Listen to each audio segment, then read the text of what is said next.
हर हर महादेव भक्तों। लंका का राजा रावण केवल एक बलशाली राक्षस ही नहीं था, बल्कि वह अत्यंत विद्वान और महान शिव भक्त भी था। रावण ने वेद, शास्त्र और वेदांगों का गहन अध्ययन किया था। उसके पास अद्भुत शक्ति, अपार ज्ञान और महान संगीत कला थी। किंतु इन सब के पीछे उसकी आत्मा में सबसे गहरी छाप थी, भगवान शिव की अनन्य भक्ति। कहा जाता है कि रावण की माता कैकसी स्वयं भगवान शिव की उपासक थीं। बचपन से ही रावण ने माता को महादेव का ध्यान करते देखा और धीरे धीरे उसके हृदय में भी शिव के प्रति गहरी भक्ति का भाव जागृत हो गया। रावण को ज्ञात था कि संसार में यदि कोई परमेश्वर है, जो काल का भी काल है, जो सृष्टि का संहार करता है और साथ ही करुणा से अपने भक्तों को वरदान देता है, तो वह केवल महादेव शंकर हैं। यद्यपि रावण एक असुर वंश का राजा था, फिर भी उसका हृदय भगवान शिव के चरणों में ही रम गया। वह नित्य संध्या भगवान शिव का पूजन करता, रुद्राष्टक और स्तुतियां गाता और वीणा की ध्वनि से भोलेनाथ को प्रसन्न करता। धीरे धीरे रावण की यह भक्ति इतनी गहन हो गई कि उसने ठान लिया, मैं ऐसा तप करूंगा कि स्वयं महादेव प्रसन्न होकर मुझे दर्शन देंगे और मुझे ऐसा वरदान देंगे जिससे मेरा साम्राज्य अजेय हो जाए। रावण ने घोर तपस्या का संकल्प लिया। उसने कैलाश पर्वत की दिशा में बैठकर जप करना प्रारंभ किया। कहते हैं कि रावण ने वर्षों तक कठोर व्रत और तप किया। उसने अपने शरीर को तप की अग्नि में जला डाला, यहाँ तक कि एक एक कर अपने 10 सिरों की आहुति शिव को अर्पित कर दी। प्रत्येक बार जब वह अपना एक सिर काटता, शिव नाम का उच्चारण करता और उसे यज्ञ की अग्नि में अर्पित कर देता। ये देख देवता भी विस्मित हो उठे। अंततः जब 9 सिर अर्पित हो गए और वह 10वां सिर भी काटने लगा, तभी कैलाश पर्वत हिल उठा और भगवान शंकर स्वयं प्रकट हो गए। महादेव ने प्रसन्न होकर रावण से कहा, वत्स रावण, तुम्हारी भक्ति, तुम्हारा साहस और तुम्हारी दृढ़ तपस्या देखकर मैं अत्यंत प्रसन्न हूँ। मांगो, क्या वरदान चाहते हो? रावण ने दोनों हाथ जोड़कर कहा, हे देवादिदेव, मुझे अजेयता प्रदान कीजिए। कोई देव, दानव या राक्षस मुझे पराजित न कर सके, और साथ ही मुझे आपकी अनंत भक्ति का आशीर्वाद दीजिए। भोलेनाथ मुस्कुराए। वे जानते थे कि रावण का हृदय भक्तिभाव से भरा है, किंतु उसमें कहीं न कहीं अहंकार भी छिपा है। उन्होंने कहा, तथास्तु, परंतु तुम्हारी अजेयता केवल देवों और दानवों तक ही सीमित रहेगी। मनुष्य यदि धर्म का मार्ग अपनाएगा तो वह तुम्हें पराजित कर सकेगा। और जहाँ तक भक्ति की बात है, वत्स, मैं तुम्हें शिव भक्ति का अमर आशीर्वाद देता हूँ। इस प्रकार रावण शिव का परम भक्त कहलाया। उसकी वीणा से उठती ध्वनि कैलाश तक पहुँचती। उसकी रचित शिवतांडव स्तोत्र आज भी उसकी भक्ति का प्रमाण है। रावण महादेव से वरदान पाकर अपने साम्राज्य में लौट आया। अब उसका साम्राज्य और भी प्रबल हो गया। देवता तक उसकी शक्ति से भयभीत रहने लगे। किंतु रावण का हृदय अब भी शिव के चरणों में ही लगा रहता था। वो प्रतिदिन महादेव का ध्यान करता और अपनी वीणा पर तांडव की धुन बजाकर भोलेनाथ को प्रसन्न करता। धीरे धीरे उसके हृदय में एक विचार जागा, मैं इतना महान भक्त हूँ, फिर क्यों महादेव कैलाश पर्वत पर रहते हैं? क्यों न मैं उन्हें अपने स्वर्णमयी लंका में ले आऊं? यदि शिव स्वयं लंका में निवास करेंगे तो मेरा साम्राज्य सदा के लिए अजेय हो जाएगा। यह विचार आते ही रावण अपने रथ पर सवार होकर कैलाश पर्वत की ओर चल पड़ा। जब वह वहां पहुंचा तो उसने देखा, कैलाश पर्वत शांत, दिव्य और अद्भुत तेज से जगमगा रहा है। महादेव और माता पार्वती वहां विराजमान थे।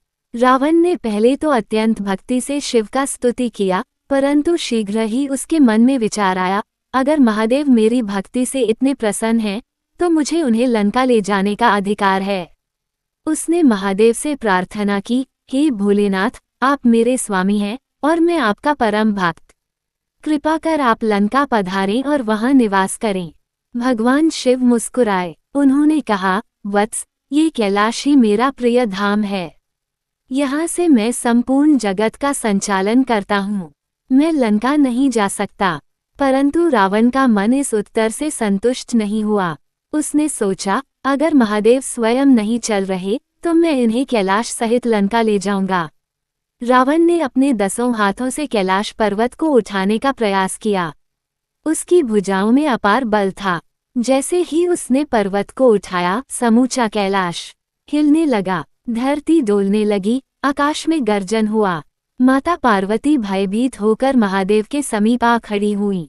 उन्होंने कहा, स्वामी, ये राक्षस तो अत्यंत दुष्ट है, इसे दंड दीजिए, अन्यथा यह आपको यहाँ से ले जाएगा। भगवान शंकर शांत भाव से मुस्कुराए। उन्होंने अपनी अंगुली से मात्र पर्वत को दबाया और रावण की भुजाएं पर्वत के नीचे दब गईं। रावण चाहे जितना प्रयास करता, परंतु वह अपनी भुजाओं को मुक्त न कर सका। कैलाश के नीचे दबा हुआ रावण अब पीड़ा से चिल्लाने लगा। उसकी गर्व की चादर हट चुकी थी। उसने समझ लिया कि भले ही वह कितना भी बलशाली क्यों न हो, परंतु शिव की शक्ति के आगे कुछ नहीं है। तब उसने शिव की स्तुति करनी आरंभ की। वीणा निकालना संभव न था, परंतु उसने अपने स्वर से महादेव का गुणगान गाना शुरू किया। यही था शिव तांडव स्तोत्र, जिसे उसने पीड़ा और भक्ति के संग गाया।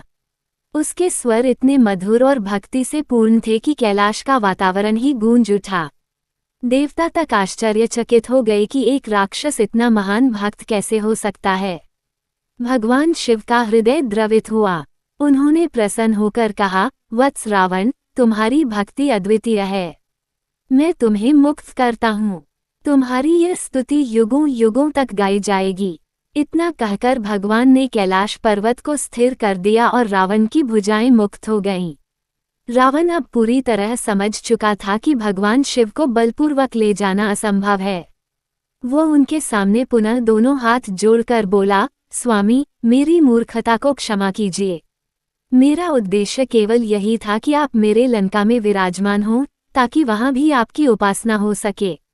कृपा कर मुझे कोई ऐसा उपाय बताइए जिससे मैं आपकी उपस्थिति का अनुभव कर सकूं। भगवान शिव ने उसकी भक्ति को देखकर उसे एक अद्भुत शिवलिंग प्रदान किया। उन्होंने कहा, यह मेरा आत्मलिंग है। यदि तुम इसे लंका में स्थापित कर दोगे और नित्य इसकी पूजा करोगे, तो यह मानो मैं स्वयं वहां निवास कर रहा हूँ। किंतु ध्यान रखना, जब तक ये शिवलिंग स्थापित न हो, तब तक इसे किसी भी स्थिति में भूमि पर न रखना। यदि तुमने इसे धरती पर रख दिया, तो यह वहीं स्थिर हो जाएगा और फिर कभी नहीं हटेगा।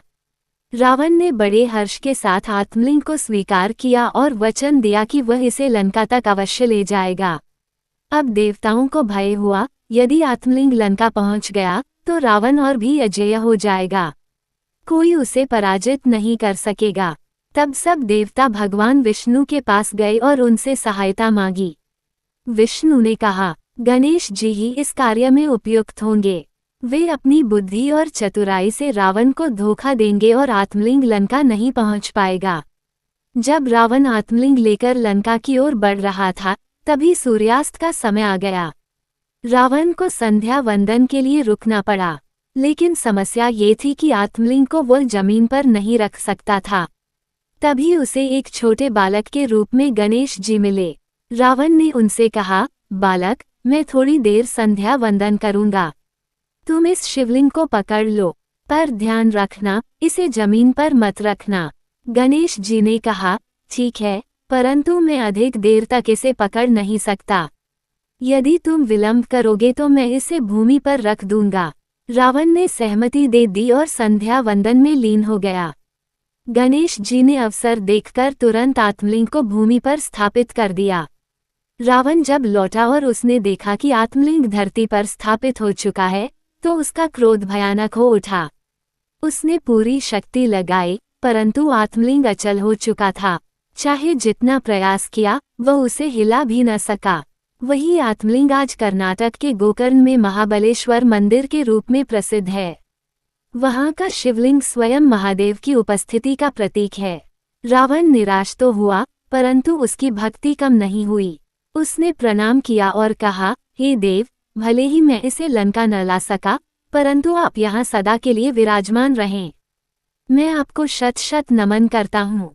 भगवान शिव ने आकाशवाणी की, वत्स रावण, तुम्हारी भक्ति अमर है। यद्यपि अहंकार तुम्हें गलत मार्ग पर ले गया, परंतु तुम्हारा भक्तिभाव सच्चा है। यह आत्मलिंग युगों तक मेरी उपस्थिति का प्रमाण रहेगा। इस प्रकार रावण की शिवभक्ति का ये प्रसंग हमें ये शिक्षा देता है कि सच्ची भक्ति में अपार शक्ति है, किंतु उसमें अहंकार का लेश भी नहीं होना चाहिए। रावण भले ही बलशाली और विद्वान था, परंतु उसके भीतर का अहंकार उसे पतन की ओर ले गया। फिर भी उसकी शिवभक्ति आज भी अमर है। अगर आपको ये कहानी अच्छा लगा हो तो लाइक और सब्सक्राइब करें और अपने दोस्तों को शेयर करते हुए एक अच्छा सा कमेंट भी जरूर करें।